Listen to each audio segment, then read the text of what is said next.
توكلت على الله وقررت ان انا اشغل القناة بتاعتي على اليوتيوب، كان ليها هدف واحد بس.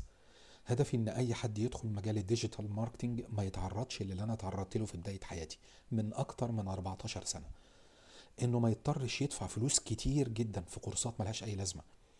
انه يضطر يتنصب عليه على انه يعملوا له البحر طحينة ويبنوا له قصور في الهواء، وبعد كده يصطدم بالواقع المرير ويلاقي الامور مختلفة 360 درجة مش 180 درجة.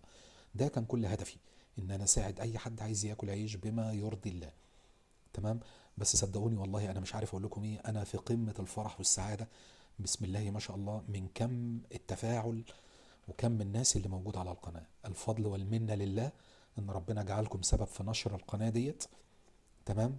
ومتشكر جدا لكل واحد دعمني بلايك بتعليق بمشاركة باشتراك في القناة. كل دوت انا متشكر جدا ليك. وتاني بعتذر اذا كنت توقفت عن النشر الفترة اللي فاتت ديت، دي لظروف قهرية لا يعلمها الا المولى عز وجل. تمام. ان شاء الله خليك معايا عشان اللي جاي اقوى بكتير جدا. اللي جاي هيبقى تسويق بلا فزلكة. ماشي.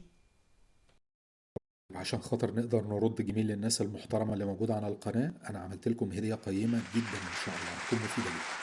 عبارة عن مجموعة كتب. مجموعة الكتب دي هتغير تفكيرك في مجال التسويق وفي حاجات تانية كتير. تمام. كل ما في الأمر حضرتك بس سيب لي تعليق، قول لي أنا مهتم. ماشي. أنا هبعت لك رابط، هتدخل هتلاقي النموذج دوت. كل ما في الحكاية هتحط لي اسمك، هتحط لي الإيميل بتاعك عشان أبعت لك الكتاب عليه، أو أبعت لك مجموعة الكتب اللي أنت هتختارها. ماشي. طيب علشان بس ما ارفعش الكتب كلها على الفاضي، حضرتك مهتم بالتسويق بالمونتاج بالجرافيك، حدد لي اللي انت عايزه وانا هبعت لك الكتاب اللي انت عايزه. اتفقنا؟ الحكايه بسيطه يعني مفيش فيها اي كلام كتير. وزي ما انتم شايفين لو تحب تسيب حساب الفيس بتاعك هنا علشان تتابع اللي هينزل، او ابعت لك الحاجات الملفات اللي هتنزل جديده ان شاء الله كل شهر، يسعدني. لو مش عايز برضه مفيش اي مشكله. ده سؤال اختياري مش اكتر من كده. اتفقنا؟